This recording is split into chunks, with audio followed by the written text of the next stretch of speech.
Hello there, three-round live mock draft stream here today. Please send your questions in. I will answer some of them at the end as well. I'm going to prioritize super chats. If you're watching on YouTube, then send those super chats in. I'll prioritize them at the end. This is not going to be a conventional mock draft that you're going to see sort of in the mainstream media. Anybody who's kind of followed Seahawks draft blog in the past will know that that's not really how we do things. If you're wondering about the track record before you send me a load of grief, third place in the Huddle Report last year. Check out that. It's on the blog if you want to know sort of like the history on what my mock drafts have done. So it might look a little bit strange. It might look a little bit different, but just go with it. Give it a chance. Check out this three-round mock draft here tonight. Right, let's get into it then. We are using the Pro Football Network mock draft simulator. Let's hit the Let's Draft button. And I'm picking for every single team. This is not a simulation just for the Seahawks. This is for every single team. Let's get into it then. We'll start with number 1, Jacksonville Jaguars. I am going to be doing some trades, by the way. Trevor Lawrence, very obvious pick with the first one there. We can just run through these first two. Not much to say, really. Trevor Lawrence is going to go number 1. Zach Wilson is going to go number 2 to the Jets. And it comes to number 3. I think this is as obvious as the first two picks, frankly. Mac Jones, the quarterback from Alabama. I think that's why San Francisco have moved up. I had the Niners taking Mac Jones after a small trade up in January. I had them moving up to sort of 8 or 9 to take Mac Jones. I think it's evident that he would have gone before the Niners were picking in that range. They've jumped up to number 3 to make sure they get their guy. People have said, is it going to be Justin Fields? Is it going to be Trey Lance instead because they're more athletic? Maybe they have more upside. People have questioned whether or not Shanahan would go with that, Kyle Shanahan, because in the past he's had people like Jay Cutler who can run a bootleg, and the Shanahans have had Elway in the past. There's a difference between a bootleg that is executed well and there's playing off script and out of structure. And that is what Justin Fields does. And that's why I don't think he's going to be a consideration here at all. It is going to be between Mac Jones and Trey Lance. And Mac Jones is the better fit for the Shanahan offense. They jump up to number 3 to make sure that they get their guy. Number 4, a lot of talk that this could be Trey Lance. That is one of the big topics within the media right now. And I think I read something earlier where the GM's kind of thinking long-term and wants to go with the pick for a quarterback. The current coach is more along the lines of thinking, yeah, I want to take somebody and win now with Matt Ryan, because they have got him for 2 years. Whether you think they're going to move on or not, they're not. It'll cost them 40-odd million to move on from Matt Ryan next year. So he's going to be their starting quarterback for the next 2 years. For that reason, I think the coach will win out in this one. And they'll take Kyle Pitts, who you could argue is the second best player in the draft overall. They take Kyle Pitts. No doubt for me that the Bengals are going to take Jamar Chase. Then it gets a little bit interesting. What are the Dolphins going to do? Tony Pauline reporting that they will not, or they'd rather not consider players who held out last year, which kind of limits this to Devonta Smith, Jalen Waddle, and a wild card for me would be Patrick Surtain, because apparently, again, through Tony Pauline's sources, the Dolphins are considering taking a cornerback early. But they're at number 6. I think they will take Devonta Smith in this mock draft. I'm having them taking Smith at number 6. Number 7 for Detroit. They desperately need a receiver. They don't have any on the roster right now. They take Jalen Waddle. Carolina Panthers, fresh from that Sam Darnold trade. What are they going to do here? I think they're going to see Penei Sewell's there. They need a left tackle. They take Penei Sewell to be their left tackle. What about number 9? This is where I'm going to have a trade up here. So I'm going to have the New England Patriots moving up from number 15 in a trade with the Denver Broncos. Now, I can't manufacture this for them just to move up. I have to present an offer that the Pro Football Network mock draft simulator will accept. So don't quibble about the price of this. I'm just doing this in order to get them up to number 9. It doesn't necessarily have to be that they give up, for example, a 2022 first-round pick to make this move. I'm not sure that they would have to do that. I'm just doing it so that the trade gets accepted and I can do my mock draft as I want to. So I've got New England moving up to number 9. And I think the fact that they've re-signed Cam Newton is an indicator that they would really like someone like Justin Fields to run their offense moving forward. There are some similarities between Fields and Newton. It would be a good transition if they intend to start Newton this year and then move on to Justin Fields either later in this season in 2021 or maybe next year in 2022, or if Fields just wins the job in camp, they could go in that direction as well. Number 10 for Dallas. They've got their pick of the cornerbacks here. I want to have them taking Patrick Surtain. Number 11, New York Giants. What could they do here? They've invested a lot in receiver already. Most of the top receivers are gone. I've got them looking offensive line here. I think Rashawn Slater is a guard who can play tackle. I think that would be a good value pick for them. He was an explosive tester. I think he tested better than many people. Certainly I expected in terms of explosive traits, which is what teams look for. He's destined to be a very high pick because of those explosive traits. The Eagles, having moved down to number 12 from number 6, what are they going to do here? I think they're in the process of a longer rebuild. I've got them taking J.C. Horn, the cornerback, long, very athletic, fantastic prospect to get at number 12. Number 13, LA Chargers. This is when I think the pass rushers are going to start coming off the board. I think Azeez Ojulari is the better edge rusher in this class. I think that he tested very well, great long arms. I could see him going to number 13. And then straight in the next pick, the simulator has got players ranked a little lower than certainly I would. Jalen Phillips is ranked number 40 here. I've got him going number 14 to the Minnesota Vikings. He, again, had an amazing workout, fantastic short shuttle. It's got the length. It's got the explosive traits. It's got that quickness, that 10-yard split that teams look for off the edge. Yes, there are some concussion issues that teams will have to look into. But in terms of pure talent, Jalen Phillips warrants going 14th overall. Denver have moved down to number 15. I think they'll take a linebacker here. I think there's good value for linebackers in this range. And yeah, I've got them taking Jeremiah Owusu-Koramoah instead of Micah Parsons because character concerns with Parsons, and I've got him lasting a little bit longer. Arizona Cardinals at number 16. One of their big priorities this year to build up their offensive line. I could see them taking Tevin Jenkins here. Fantastic pro day. Number 16, Tevin Jenkins to the Arizona Cardinals. Why did the Las Vegas Raiders move on from Gabe Jackson and Rodney Hudson? Because they know this is a fantastic offensive line class and they can get a couple of guys very early to replace some of those guys that they've lost. Vera Tucker at number 17, very explosive, ideal candidate to slip in at left guard, start for a long time for the Las Vegas Raiders. Number 18, Miami. Got them going defense here.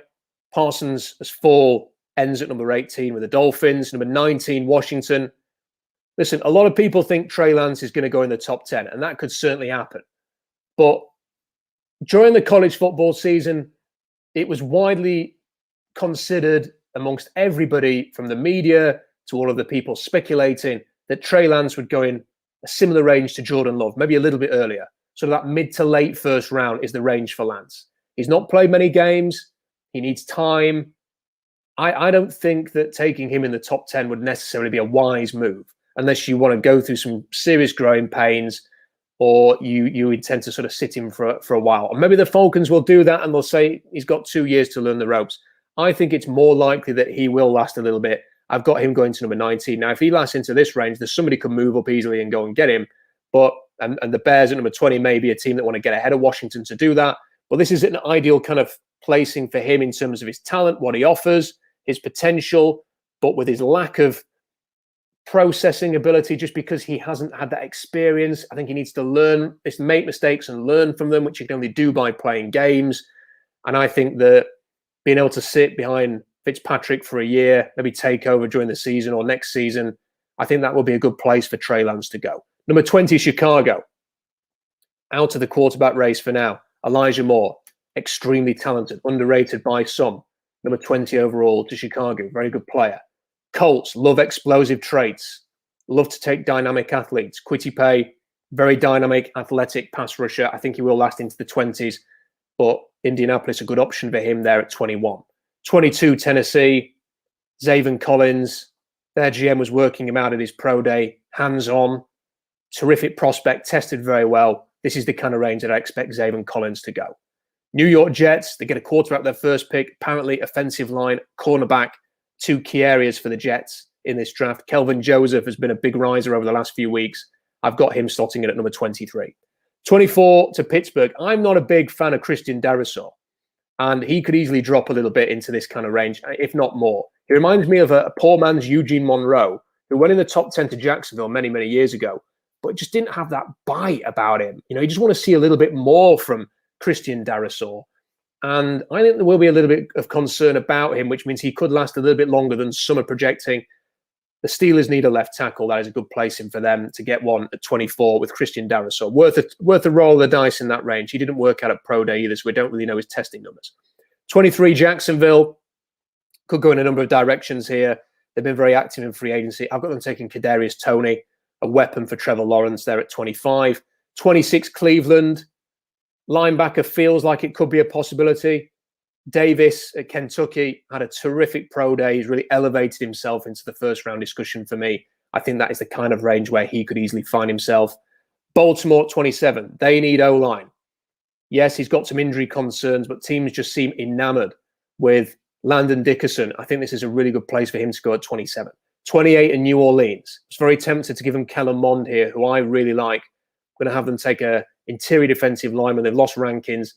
Onwuzurike would be a good spot here for New Orleans at number 28, late in the first round. Time for another trade. We haven't had one in a while. I'm going to have, and you'll have to bear with me on this one, the Denver Broncos moving up in a trade with the Green Bay Packers. Now, I am going to give them 71. Let's see if this will get the deal done. It has. So the Broncos at 29. Again, forget the compensation, really. I just want to make these moves in order to do a mock draft and sort of give some views on what I think is going to happen here. Now, they've got Melvin Gordon as a running back. And that's fine. He's under contract for one more year. I'm not sure that you can be completely reliant on him. There are three excellent running backs left on the board.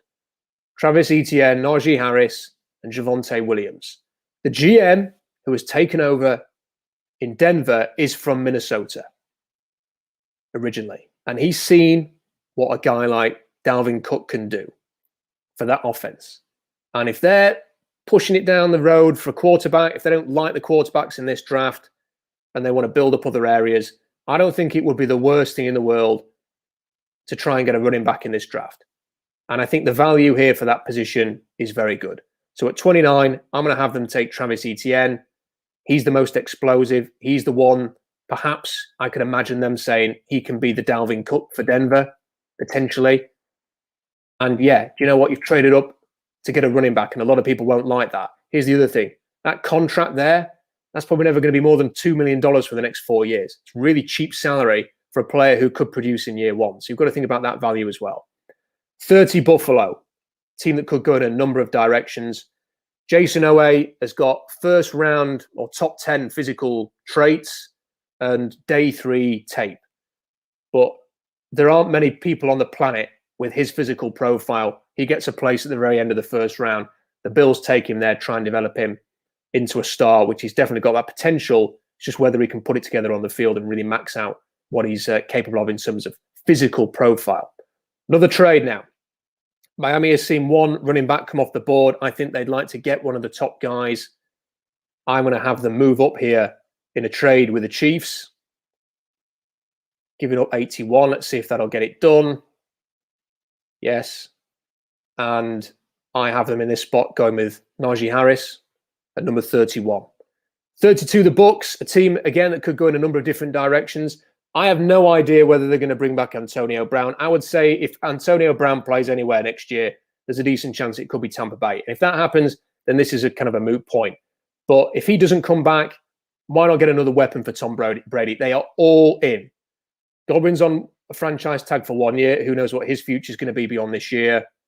Either way, get another weapon in there. Give Tom Brady as much as he can get.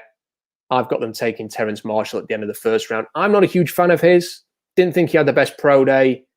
Concentration dropped, but he did play pretty well in a bad year for LSU. On to round 2. The Jaguars have appointed Pat Freiermuth's old coach. I think, again, another weapon for Trevor Lawrence there. You've got to build around him. They've put the franchise tag on the offensive tackle. Cam Robinson, now they go and get a receiver and a tight end target for Big Trev early in this draft. New York Jets are number 34. O-line, a target area. Quinn Miners, number 34. People have him lasting to the Seahawks late in the second. He has 33-inch arms.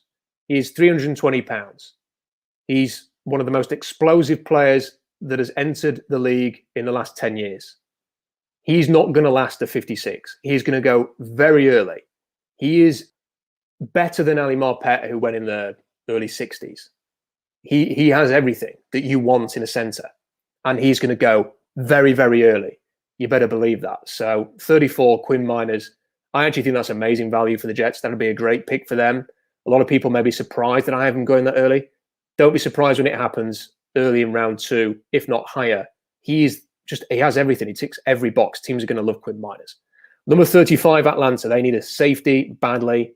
They've got the pick of the bunch. They take one here at number 35. 36, the Chiefs have traded down. I've got them taking Creed Humphrey in this spot. Very explosive. Short arms, yes. Does have some issue getting his hands inside, but has got everything else that you want in a top center who can play for years and years. So I've got the Chiefs taking Creed Humphrey at number 36. Centers coming off the board. 37, Philadelphia. Player that I like an awful lot. Certainly more than the Pro Football Network simulator. De'Ami Brown. Fantastic talent. Really sudden. Amazing at getting downfield. Vertical game is going to be huge there, but he can also move the chains. Yeah, he has some drops, but overall, I think teams are going to love what he offers. De'Ami Brown at number 37. I actually think that'd be really good value for the Eagles there with him in the early second round. Cincinnati Bengals took a receiver in the top 10, top 5 with Jamar Chase. Now they're going to build up their O-line. Wyatt Davis comes in and slips in straight in at guard, can start very quickly for the Bengals there at 38. 39, Carolina. Baron Browning, they need a linebacker. He tested very, very well. Physical, tough, great character. The kind of player you get in the early second round you can feel very happy with, could start for them for many, many years. Green Bay have moved down to 40. They could do with a center. They lost, obviously, their center in free agency. Josh Myers, very consistent, very big. Again, doesn't have the length like Creed Humphrey and Landon Dickerson, but big hands. Would have tested well because he tested well at Spark. I think that's a good range for him to go. Number 40 to the Packers. Lions need a lot of things. I've got them going here for an intense physical disruptor on the defensive line. Davian Nixon gets into the backfield, tackle for a lost machine. I think a good value for the Lions there at 41. 42, and the Giants. I'm not a big fan of Gregory Rousseau. Didn't test very well. Tape a little bit overrated. Someone's going to take a chance on him, though, that he can maybe sort of elevate, get him working in the right way, get him eating in the right way, get him in the gym, improve some of those testing numbers from his mediocre pro day, get him out there on the field, build him up. Might be a bit of a roll of the dice, but if he gets it right, he's got the frame to be very, very good. I don't think you can go any earlier than this, though. And this is the kind of range, even then, when it's maybe even a little rich for him to go in this range. He could be somebody that falls. Niners at 43, keeping that 43 pick despite moving up. Taking a cornerback here. They need one. Eric Stokes, very consistent, long-armed, physical cornerback, consistent. Good pick for the Niners there at 43. Dallas at 44, defensive lineman. I think this is one where we have to go way down the board. Find the guy that I'm going to pick. Milton Williams, amazing tester. There's been a lot of talk that Dallas are very, very keen on him. And he could easily go in round 2. Number 45, Jacksonville. Safety starting to come off the board again. I'm going to have to go down the list here. Very low rating in the simulator, but I think he's probably going to go in round 2. Jamar Johnson, the safety from Indiana, goes here to the Jaguars, who start to work on their defense after a number of offensive picks early in the draft. New England at 46. Let's give them some value at cornerback. Greg Newsome there at 46. Didn't have the best pro day. Tired a bit towards the end. 47 Chargers. Okay, this guy's lasted a long time. You may wonder why. Serious injury. Might not be ready for the start of the season. Teams are going to have a look at that. In a season when you can't get players in, you can't maybe do all of the checks that you want to do medically. Season after, players like Darrell Taylor went in this range and didn't play down for the Seahawks. You're going to be very wary of players with injury. Don't be surprised if he falls a little bit further than many are projecting here. 48 Las Vegas. They always love a defensive back. Why not have one here? Aaron Robinson had a very good pro day at UCF. Could easily go in that kind of range, be a safety or a cornerback for the Raiders and Mike Mayock. 49 Arizona. One of my favorite players in the draft. Bit smaller at pro day than I think many people expected. And for that reason, could last just a little bit longer than I've originally been projecting him, because I was thinking 225, 230, explosive, bit of a machine. Thinking him about 205, 210, something like that. May have slimmed down to run faster. The explosive traits were still good. He could still go a lot earlier than this. It's not beyond the realms of possibility. He lasts a little bit longer, though. 49 to Arizona, be a good pick for them there in the second round. Miami, number 50. Said earlier, reported by Tony Pauline, that they are thinking at a cornerback early. Xavier Howard might not be for long in Miami. Santi Samuel Jr. here at number 50 to the Dolphins. Washington at 51. They need a tackle. Sam Cosmi tested very, very well the Texas Pro Day. Very explosive. Could be a good pick there. Worth a try to see if he can work on some of his technique. Get a bit of an edge of to his play at the next level. Sam Cosmi at number 51. Chicago at 52. What are they going to do here? Could they go quarterback? I think they really are just going to kick this can down the road and go with Andy Dalton if they can't get something done with Russell Wilson. And I think they're just going to wait it out. And listen, I really like Kellen Mond. And I could have put Kellen Mond in the first round. Or I could have put him at the top of the second round easily. That's how high I rate him. But then there's a reason why the Panthers are trading for Sam Darnold. There's a reason why the 49ers are moving up to number 3. Clearly, teams are looking at this and thinking, we want to go in a different direction here. That to me is just indicative. Look, Kellen Mond's probably going to go in round 2 at worst. But it's perhaps indicative. Either one or two things are going to happen. He's either going to go a lot earlier than people think at like 19 or 20, and that's why teams are making these moves, or he's going to last into sort of the second round. And some of the teams who need a quarterback are not going to take him. The Bears desperately need a cornerback. I've got them taking Tyson Campbell here at number 52. 53, Tennessee. Could do with a receiver. Rashad Bateman can shift the chains, somewhat consistent, at least was very consistent. It's almost a chain mover extraordinaire in 2019. Not quite as good in 2020 before he started to concentrate on the draft. I think that was the right call, but decent value for the Tennessee Titans at 53. 54, Indianapolis. They need a tackle badly. Devonta Smith had a fantastic Senior Bowl. Really looks the part. Long arms. Explosive. They like explosive athletes in the trenches. They focus on the trenches. They get a pass rusher in round 1. They get Devonta Smith in round 2. 55, Pittsburgh. Here we go. They need to start thinking about their future at quarterback. Kellen Mond, terrific player. Ideal situation for the Steelers if he was still there. They can take him and allow him to sit behind Big Ben for a year and maybe take over in 2022. Right, I've got the Seahawks trading down here. Listen, there is no way they're going to have 3 picks in this draft. It's almost inevitable that they are going to trade down. So it's just a case of what can they get in a trade down and how far do you want to go. Now, I'm not entirely comfortable with the team that I have them trading down with here because they're one of the other teams that don't pick very much early in this draft, and it's the Houston Texans. I'm just going to assume in this sort of scenario that there is somebody that they really, really want, and therefore they're going to give up. Because look, they have got some picks later on. So I'm just going to assume that they're willing to give up a couple of picks to move up and get into the second round here rather than waiting all the way to 67. Let's have them doing a deal. Oh, it was declined. Right, let's see if we can work on this. I'm sure that that trade has worked before. Let's see if I can do it again.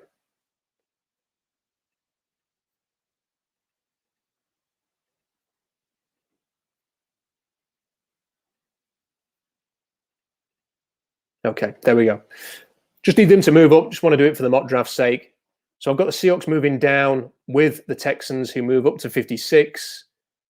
And I have the Texans here going for a pass rusher because they've lost J.J. Watt. They sort of see the lay of the land. They see there's some guys still on the board that they might like. I think Joe Tryon is terrific.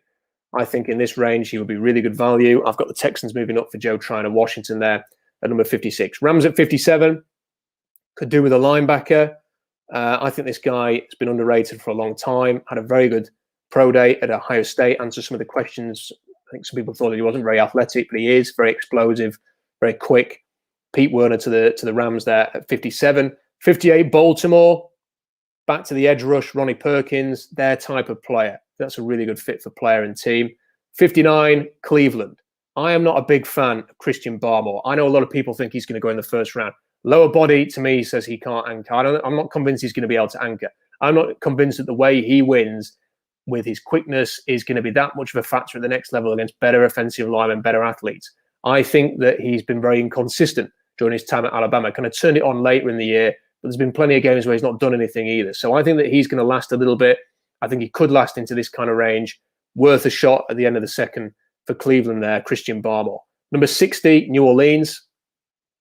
Rondale Moore, very explosive.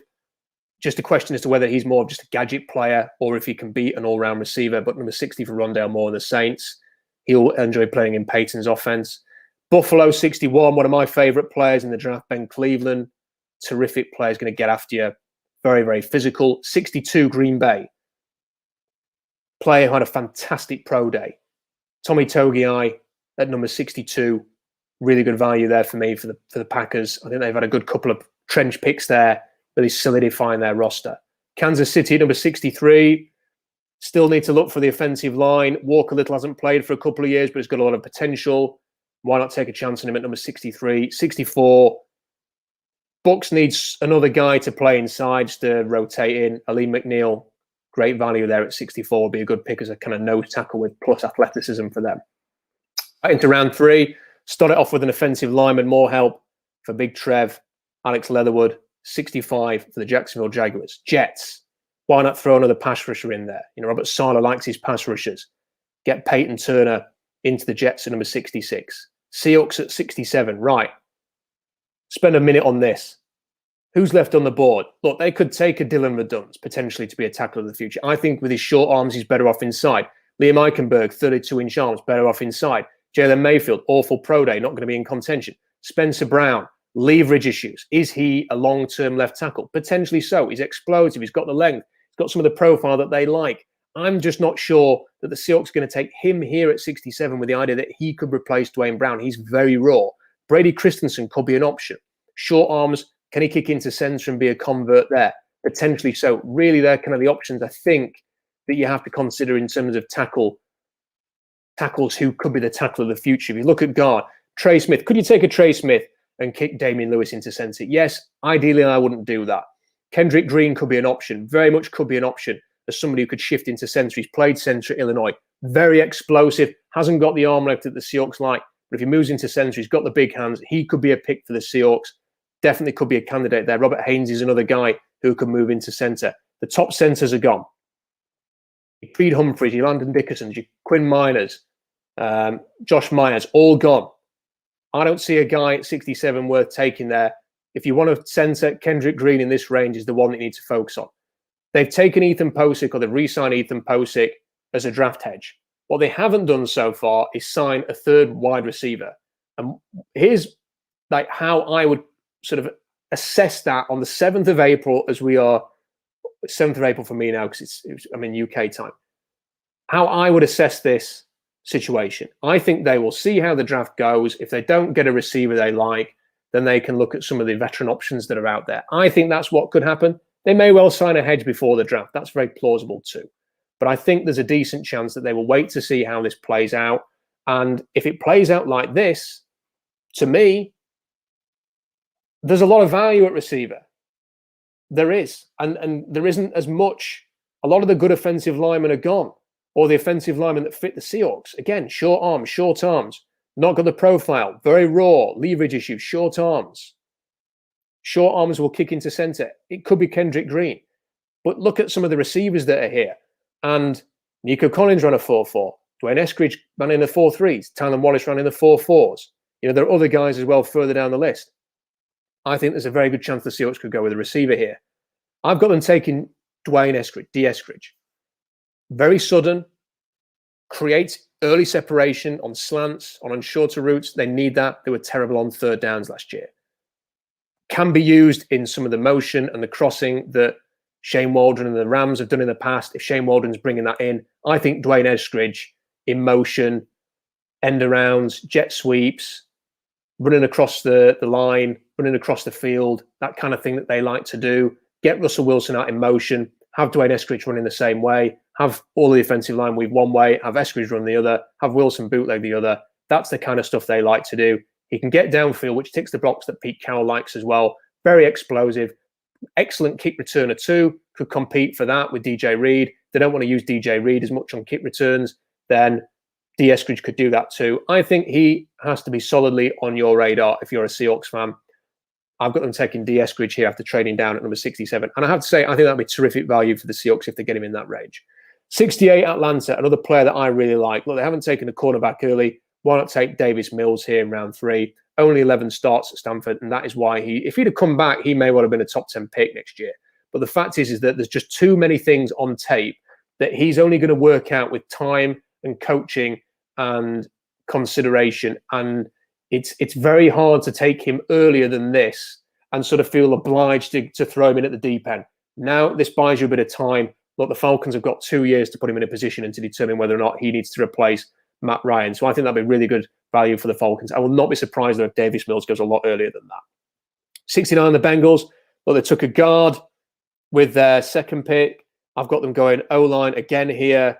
There is a reason why we talk about explosive traits and offensive linemen. They generally go early. Brady Christensen, exceptional pro day. The most explosive offensive lineman we've ever tested in the last few years on TEF. Perhaps one of the most explosive offensive linemen ever to enter the league. He's going to go early. 69 to the Bengals seems like good value. I wouldn't be totally stunned if he finds his way into round 2 either. Number 70 and the Eagles. Defensive value, why not? You're building it up. Nick Bolton hasn't got the profile, athletic profile to go earlier than this. I think 70 is a good spot for him. Green Bay at 71. This is the pick they acquired from Denver in the trade earlier. There's been a lot of talk that they're showing a lot of interest in Javon Holland, the safety. Let's put him with the Packers here at 71. 72, Detroit Lions. What are they looking for? Intense, passionate football players. Elijah Molden fits that bill. He's exactly the type of player I imagine they're going to want in that building. Great value here. I've only got him dropping a bit because I thought he would have tested better at his pro day. He didn't. He is undersized. But for me, that is Tyrann Mathieu, who was also a third-round pick. He can be that type of player. And I think this is a great pick for the Lions if they get him in this range. 73, Carolina. What are they going to be looking for here? Give them Tommy Tremble. Fierce run blocker. Could be one of those fullbacks who gets involved in the passing game. You could just use him as a blocker. Can't run a route to save his life. He's going to need to work on that. But in terms of profile, in terms of blocking, you can definitely justify him there at 73. 74, Washington, one of my favorite players in the draft. I'm going to have to go right down the list to find this guy. I promise you he will not last till pick 253 or whatever that is. Buddy Johnson. Teams love physical, muscular, quick linebackers who run amazing short shuttle times. And he ran a 4.0 short shuttle. That is defensive back level short shuttle time. He was roared on by his teammates at his pro day. His tape is good. Yes, he's undersized. So are a lot of good linebackers in this league right now. He flies to the ball. He reads things well. He's incredibly agile. He's going to go a lot earlier than people realize. Not enough people are talking about Buddy Johnson at Texas A&M. He is a terrific player. Get him on your radar. I'm telling you now, the Seahawks hadn't taken Jordan Brooks a year ago. They could easily have been looking at Buddy Johnson in this draft. 75, Dallas. Carlos Basham, I've got them taking here, building up that defensive line. Yeah, they've already got a player similar to that in Milton Williams, but these inside-out guys, that's kind of the Dan Quinn profile for the pass rushers, and they need a lot of help on there. And he could play inside. He could easily sort of convert to that's a 3 technique type of guy as well. I'm not sure that he's got a home outside. He may have to kick inside. Giants at 76. Melifonwu. Part of me just, it's the second name. It's the connection to his brother. It just, for me, would make me pause just a little bit because his brother, such a great athlete, had some decent tape, and it just didn't work out. And yeah, I don't know. I could see him going in round 2, but I think this kind of range is about where he's going to go. Robert Rochelle, 77, amazing tester. Now, I thought he had some issues at the Senior Bowl. I thought he really had some issues. However, he's got everything. Amazing vertical, amazing 40, length, size, short shuttle agility, the complete package physically. Someone will take a chance on coaching him up in this range, I think, and that is a value pick there purely because what you're getting is a first-round profile in round 3. He just needs to be coached up. So in a year or 2, he could be really good if you get to work on him and do a good job there. And I think they've appointed a really good head coach who proved what he could do with the Rams last year. Yes, he had Aaron Donald, but did a terrific job with that defense. Number 1 defense in the league. Perfect spot for someone like Rochelle to come in, be coached up, potentially become a really good cornerback in the NFL. 78, Minnesota. It just seems to me like Dylan Radunz is their type of offensive lineman, where they're trying to guard or tackle or wherever, I think he could definitely fit in somewhere like that for Minnesota at 78. 79, back-to-back pick for the Raiders here. Mike Mayock just loves defensive backs. And Richie Grant, to me, is the kind of player that he will love. They still need pass rushers as well. Again, I'm going to have to go down the board to find this guy. I'm going to give them Chris Rumph too. So a pass rusher, a safety, cornerback, offensive lineman. That is kind of how I sort of see the Raiders targeting with their picks early on. They could take another offensive lineman there, but they did re-sign the center and they seem to like him quite a lot. And having taken Vera Tucker in the first round, are they going to go with a center here as well? Not too sure. Might have gone with a tackle, potentially.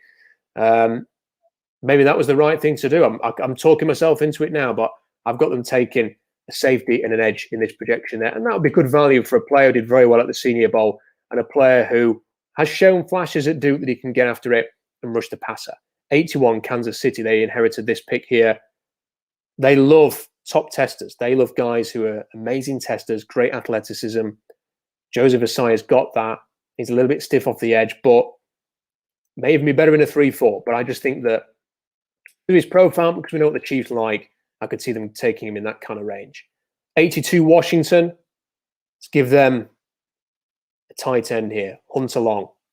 Tested well and was injured. I was carrying a slight injury when he tested. I think that he is potentially better than he showed at his pro day in terms of testing. So I think he's a really intriguing player. And I've got him going above Brevin Jordan, who tested poorly at the Miami pro day. 83, Chicago. Build up that offensive line for Chicago. Give them Trey Smith, who will go a lot earlier than this. It's just the health issues that he's had at teams again. In this kind of year where you've not been able to do full checks, he's going to go for the medical check, obviously in Indianapolis. But can you trust him completely enough to take him earlier than that? Potentially, he could go in round 2 easily. There's also a chance that he drops a little bit, and in this kind of range, it's worth rolling the dice. 84, Philadelphia. Let's give them a receiver. Tylan Wallace here, competitive. It's been compared to Steve Smith. Could be even an option for the Seahawks. He's one of the best players at getting downfield. I think he was 43 contested catches he's had in the last 3 years, which is more than anybody in the NCAA, or at least the Bowl Series. Gets downfield, moves the chains, explosive player, ran in the 4.4s, which was better than expected. Yeah, it's a pro day time. At worst, the 4.5s. He is a player worth looking at in round 3. 85, Tennessee. This is where I'm going to have Kendrick Green coming off the board. This would be good value there, given the way that he tested. 88 for the Rams. Another player from Texas A&M that I am very, very high on. But I've jumped the gun here a bit, haven't I? New York first. What am I talking about the Rams? They're in 2 picks time. Jets first. Linebacker, Cam McGrone. What have the Jets done under Robert Saleh and Shanahan in what have the Niners done rather under Shanahan? What has Robert Saleh done with that defense? Fast, agile linebackers who get after it. That's what they did in San Francisco. I see them doing something similar here. That is what Cam McGrone is. Fast, physical, gets after it. Good value at number 86. I think he could go in round 2 because of his quickness, because of what he showed in 2019. Pittsburgh at 87. They're very good at finding value at receiver. Nico Collins for them here at 87. Now the Rams. Now my other guy from Texas A&M that I really like. Listen, Bobby Brown is so good. I mean, there are so many flashes where you just go, wow. Huge nose tackle, incredible 40 time, very agile, very explosive. I think he's got 35-inch arms, amazing length, bull rushes, quickness to get into the backfield, can work across the line. Very, very nimble for his size. He is a terrific player. Not the most consistent, but when you're talking about 88 in this draft, I'm taking a chance on someone like Bobby Brown. I've given him a 2nd-round grade on my horizontal board, which is on SeahawksDraftBlog.com now. I think this will be amazing value for someone like the Rams. He's the kind of player that it doesn't even matter to me if it works out or not. I'm happy to take a chance on someone like Bobby Brown. Cleveland at 89. Amon-Ra St. Brown. Consistent, not the quickest. Minnesota, let's give them a receiver here as well. Find our guy, Cade Johnson. Very mature. A little bit of Tyler Lockett to his game. Very good player here. Could be an option for the Seahawks earlier as well. Cleveland back on the board again. Player who could have been a very high pick a year ago if he hadn't had the ACL injury. Didn't have the best season in returning from injury. They asked him to do a lot of different things in Alabama this year. Dylan Moses at 91 to Cleveland. Green Bay, a player that has fallen considerably in the last few months. In fact, so much so that he's not even listed as a cornerback anymore. I still think that Shaun Wade can be a good nickel cornerback. Didn't work for him outside, but don't underestimate how well he played at nickel. This is still a guy that was a 5-star recruit who's got a lot of talent. So I wouldn't rule out him still going in that range. I think the Bills can afford to look for value here. I think Aaron Banks is good value at number 93. Kansas City at 94, continuing to build up, get young offensive linemen. There are going to be a lot of them go early. Liam Eichenberg would go earlier, but short arms, 32-inch arms, ain't going to cut it at tackle. Maybe have to move inside. Get the value that you can in this kind of range. Just pick up players. The Chiefs can do that. They've got a loaded roster. They can just collect guys and see who, and chuck them all in there on the O-line and see who fits and see who comes out on top. Tampa Bay, number 95. Listen, they're going to have to build up some of their guys here. Jay Tufeli's still on the board. Yeah, I know they've taken Aleem McNeil already. Go and get value. They're another team that can just pick guys off. Get an amazing rotation going up front. That's how you win a lot of games. Just keep Ndamukong Suh fresh. Keep Vita Vea fresh. One of them gets injured, you've got the depth there. I think this is sort of a wise way for them to go when you've got such a loaded roster, a championship roster, and you're just trying to keep that depth up, keep things going, keep a rotation going, would make a lot of sense for Tampa Bay. New England at 96, they love these kind of hybrid guys who can play different positions and play up at the line. And Divine Diablo has been fantastic in terms of his testing, looks the part. Cam Chancellor likes him. I think could be a good pick here for someone like the New England Patriots. Good fit for their defense at 96. 97, the Chargers. I think this is the kind of range where you go, yeah, okay, I'll take a chance on Spencer Brown. See if we can find some value there with him at number 97. 98, New Orleans. One of my favorite players in the draft. We're not talking about him because of his Achilles injury. I had him in first round throughout most of the college football season. I've interviewed him. Good guy. Had the Achilles injury. He's going to fall a little bit, but I still think someone's going to get a lot of value with him there. Dallas at 99. Why not give them a safety? Andre Cisco, playmaker. Has had injuries, has missed time, though. It is quite inconsistent, but still at that kind of range, worth a shot. 100 in Tennessee, nearing the end of this 3-round mock draft. One of my favorite players, Benjamin St. Just, interviewed him as well. Terrific guy, very intelligent, very quick, agile, long, physical, plays the ball very well, will be a terrific pick for the Tennessee Titans at number 100. 101 Detroit. Keep getting those players who are going to hit you in the face. Talanoa Hufanga will do that. Will come up and play in the box, play at the line of scrimmage, can hit you hard, tackles well. Kind of play I think they're going to like. Could be a nice combination with Molden there. If Molden sort of plays free, Hufanga at strong, that'd be a nice tandem for them. San Francisco at 102. I just think that Amari Rodgers is their type of guy, and they're another team that can pick for value here. Why not stick him in at 102? 103 with the Rams. He had a terrible pro day, but some teams are going to just see if they can work on him because there is something there. His tape's good. People expected him to test a lot better than he did. 103 for Jalen Mayfield, the tackle there for the Rams. Last couple of picks. Baltimore at 104. Again, I just think for them, I would be looking at a guy like Joshua Kendo because he fits their defense. He could play sort of that 3-4 end. He could play in space. He is a major recruiting talent. He just didn't put it together at Florida State, but there were still plenty of flashes where he looked really good. And I think someone will be tempted. He's a high bust factor with Kendo. I think someone will take a chance on him, though, in this kind of range. 105, New Orleans, final pick. Give them a cornerback. They need one. Paulson Adebo. Career didn't go the direction that I think a lot of people were thinking it was going to go to, but ultimately, he's going to fall to this kind of range, and he's got a chance to start. He just needs some coaching, and he just needs to work on that. So there we go. There is the mock draft. I'm seeing there's a lot of comments here. Sean is saying, in particular, how is Jalen Mayfield still on? I mean, he's reacting as we go along here. If any of you have a question that you want to fire this way now, I'm happy to answer it. If you want to do a super chat, that is available too. I will answer questions if you have any. If you want to put them in the live chat on the YouTube, I will answer some of those questions. This one here says, why is Tafili lasting? He didn't play. One of the problems that you've got with things like this is the guys who sat out last year there are going to be teams who go, well, this guy played and I saw him develop and I saw him progress.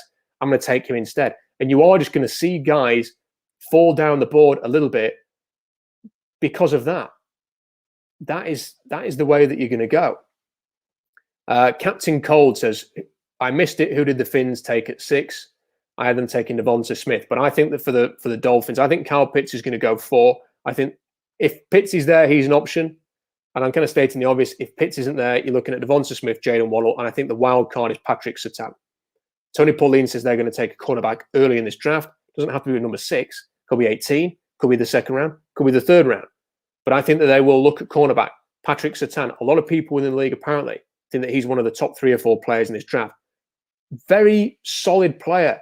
There's not perfect. He's not going to come in the league and be Richard Sherman, but a player that you might feel comfortable taking because you think he can start for me quickly. I know what I'm going to get with him. So I think that is one of the things they will consider. But in this projection, I had them taking Devonta Smith.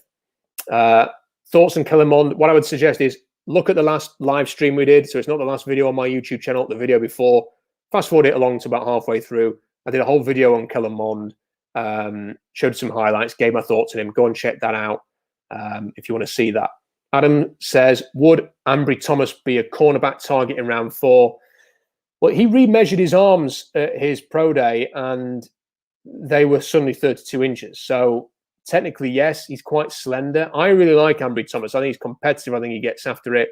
But they're sort of more about the long, lean cornerbacks. They're not really, they've never really picked anybody like Ambry Thomas. So I would look towards those bigger, longer guys at corner still, if you want to sort of look at guys like that.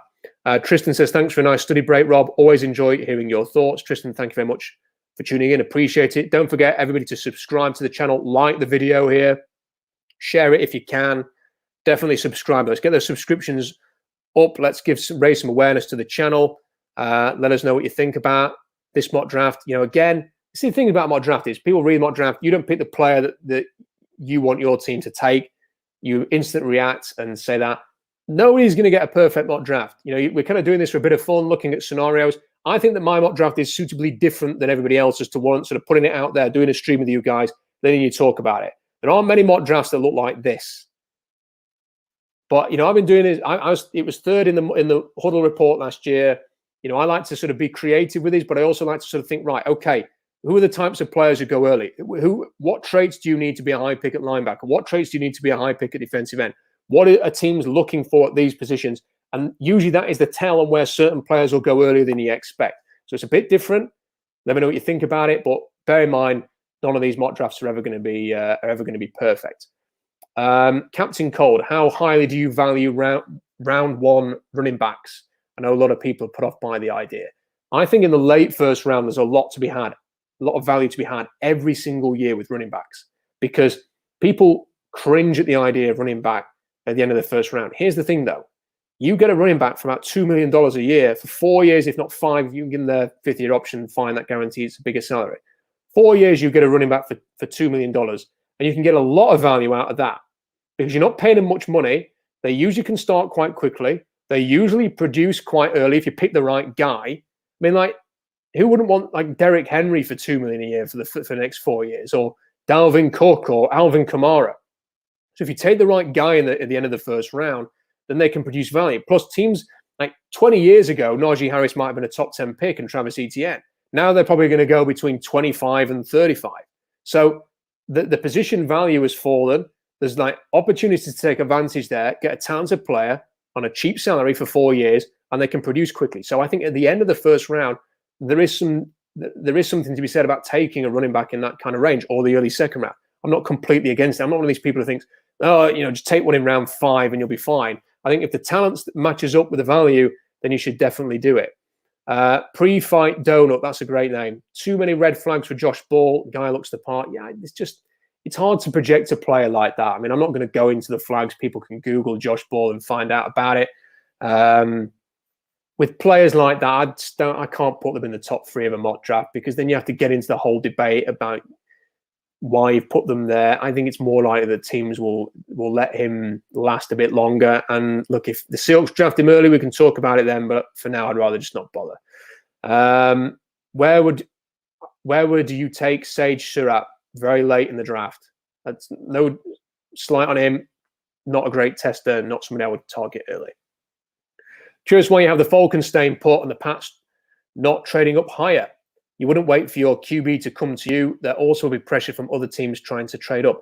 Well, the thing is, Alex, if we all knew where everybody was going to trade up to, then we'd all get our mock drafts correct. I mean, there is a chance. I've seen the reports today saying the Falcons are interested in moving down. Maybe they're not getting calls and they just want to see what's out there. I think if you're the Falcons and you were seriously looking at Kyle Pitts or Trey Lance, why would you move down? Either just take Kyle Pitts and be really happy with having Kyle Pitts. And if you really like Trey Lance, just take Trey Lance. And where are you moving to? Because you're not trading with the Bengals. You're not trading with the Dolphins. You're not trading with the Panthers. So are you talking Denver? If you move down to 9, are you still getting a guy that you want? If you trade down to 15, what are you getting in return? I mean, like the Patriots would have to give up 3 first-round picks. They probably have to give up more than the Niners did because they've set the precedent now. So from 12 to 3, that's 9 spots. 15 to 4, that's 11. So you're talking about similar, if not more, to trade up to number 4. I'm not sure the Patriots are giving up 3 first-round picks for a quarterback. Teams are going to call your bluff sometimes. Go on then. You take our guy, or you take Kyle Pitts. We'll take a chance because we know the Bengals aren't taking a quarterback. We know the Dolphins probably aren't taking a quarterback. The Lions may do, but I don't know. They seem to be more inclined to give Jared Goff a year, maybe, or sort of bide the time on this, play the long game at quarterback. Panthers are just traded for Sam Darnold. Do you really need to get up to number 4 at this point? Whereas the Niners' point of view is Panthers might take our guy. Other people might take our guy. We're at 12. We're a long way away. We'll just go up and get him, and that's it. Different teams have different mentalities. And like Shanahan's going for it. Is Belichick going to go for it? I don't know. They may take Jimmy G. They might trade for Jimmy G. So I don't think they necessarily have to move up that high. And for the Falcons, for me, if I was the Falcons, I'm taking Kyle Pitts. Because you're with Matt Ryan for the next 2 years. If I can give Matt Ryan, Julio, Kyle Pitts, Ridley, you've already invested in the offensive line. You've got a new offensive head coach. Go to work. See what you can do. I think that'd be quite interesting to see how that plays out. Let's have a look at some of the other questions here. Your thoughts on Tamori and Terry. A player I watched in 2019. There's definitely something there. I mean, I think it'd be day 3. Get him in day 3. He's got a chance to work out. Definitely. I wouldn't put him any higher than that, but he's one of those guys who's got the skills, got the profile that he could work out. It's also the kind of player who could be cut and out of the league within a couple of years. So that's the kind of player he is. Definitely got the talent. Whether he's got that consistency, the ability to get there, not too sure. Caleb goes on to say, I think the idea, he's talking about Tamori and Terry here, Florida State. I think the idea of him lining up across the field from DK, Metcalf with Lockett and Everett in the middle would be really intimidating, but he seems to have no buzz at all. Yeah, he's just he's like a few players. The buzz is just completely gone. But I think from his tape, I'd say day 3, hasn't played for a while, could produce some value. Put him with a productive quarterback. Receivers have got a chance, haven't they? So we'll see where he goes. For the Seahawks, I mean, you mentioned that. I mean, my pick for them was D. Eskridge after trading down. I think the thought of DK Metcalf and Lockett and Everett and D. Eskridge is really enticing as well, really exciting too. So I'd really like that. Mark says, what's your prediction on how many picks the Seahawks come out of the draft with? I'd predict 7. It's hard, isn't it? I mean, I think the one thing the Seahawks shouldn't do is trade down and down and down and not pick till like 75 just to get a few 5th round, 6th round throwaway picks. I think at some point you've got to sort of say, and this is why I want them back in the draft. There's too many good players in the top 2 rounds to not pick at all. So if you're trading out of the first 2 rounds and then you ain't picking, I don't think that's the best thing in the world. So I think that for me, from day 1, it will be find a way to get back into this draft, and they still could do that. There's no firm decision on Jamal Adams because they haven't re-signed him. They still could theoretically move Bobby Wagner if they wanted to. I don't think either of those things are going to happen. I'm just saying there's no reason why it can't. And Adam Schefter's still on ESPN saying Russell Wilson could still be moved. And listen, people are saying, well, Carlos Dunlap said that he's reassured him that he's staying this year. That's great. Here's an idea for the Seahawks then. If Russell Wilson's definitely staying, why don't you do a press conference tomorrow and confirm that? Why don't you have Russell Wilson on the press conference too, and you can both say that you're really happy with each other and he isn't going anywhere, not just this year, but the future. If it's that clear that Carlos Dunlap can say it in a press conference, why don't you come out and say it, and then we can stop talking about this? Carlos Dunlap is not going to stop Adam Schefter talking about it if Adam Schefter's hearing that it's still a possibility. The Seahawks should come out and do a press. If this is done and they're working together and everything's fine again, the Seahawks should just come out and end this now. People saying, well, they don't do that. It's not their style. Make it your style, because then we can stop talking about it. I think if it is all sorted, the fans deserve to know that so everybody can move on, in my opinion. That's just my opinion. He says he predicts 7 because Rasheem Green or Jamarcus Jones will be dealt for a late pick. Yeah, I think if you've got either of those, you've got a pick for either of those two, you would be doing quite well. I think you might struggle to get a pick for either of those two, but we'll see. Maybe a 7th. Darren says no cornerback yet. Feels like a serious hole in the roster. It is, but we know the Seahawks don't take cornerbacks. Their earliest pick was the late 3rd, and I had them taking taking a player in the early 3rd. I would have taken a cornerback in day 3. I'm still holding out hope that they'll bring back Richard Sherman. I think that would be the way to go. Caleb here is talking about. I think he may still be talking about Tamori and Terry, but I'm not sure. I'm not sure who he's talking about there, but someone was obviously very, very fast based on what his message says. Rob, do you think Stafford throws for 30 touchdowns? Yeah, probably. Most people do these days, and he's in the McVay offense. Let's have a look. What do you think of the Oregon defensive backs? Yeah, Javon Holland's one of those players who's he's kind of stocks falling because he didn't play, and then the other guys I've not really studied, to be honest, to have much of an opinion on them. Do you really think the Seahawks will only pick once in the first 3 rounds? Well, Bain, you tell me how they're. If you want to, we can talk about Jamal Adams trade again if you want. We can talk about Bobby Wagner. We can talk about Russell Wilson. How are they getting back in the first 3 rounds? Because I don't know what. That's the only way. So, do I really think the Seahawks will only pick one? Yes, barring a huge trade in the next 3 weeks, that they are going to pick once in the first 3 rounds, and I think that'd be a real shame. I don't think they should have punted on this draft. But other teams aren't punting on this draft, by the way. You're not seeing this huge influx of veteran trades. Teams are actually looking at this and saying, we need cheap value. We need cheap players. That's what they're going for. They're not punting on the draft. So I don't think that was the best decision by the Seahawks. Let's see if there's any more questions here. It is kind of weird that Russ has been so silent. Like, what's his problem?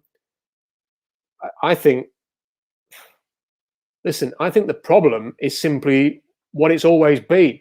And look, I think that there is, like, Seahawks fans want a dopamine hit, don't they? And that is any kind of news where it indicates Russell Wilson staying and everything's fine. Because there's a whole bunch of Seahawks fans on Seahawks Twitter who they want to hear nice things. They don't want to hear that Russell Wilson's going. They want to hear that he's fine, that it's staying, that all this Adam Schefter stuff is nonsense.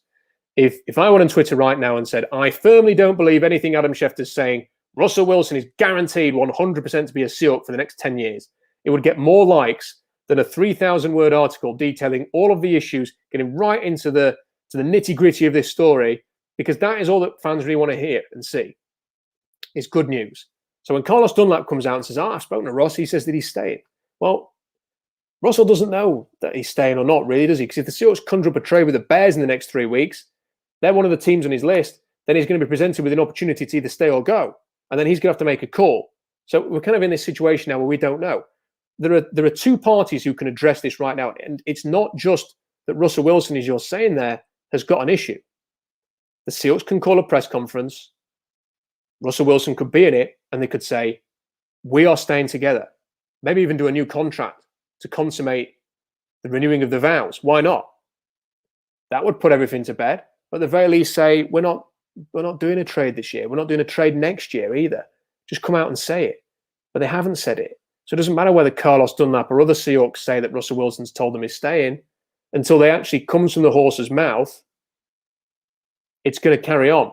And I don't really know why, if it is all sorted, the Seahawks are letting this linger, when we could just nip this in the bud tomorrow with a press conference. I kind of wish that they would. If it is done, just come out and say it.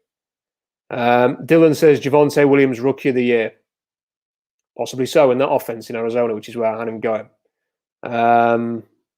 Thank you for the comments, by the way. Let's see if there's anything else. Brendan says, thank you so much for seeing what I see in Eskridge. It's refreshing to follow a guy who is not a sheep. Love the content so much. Listen, appreciate it, guys. We've done an hour.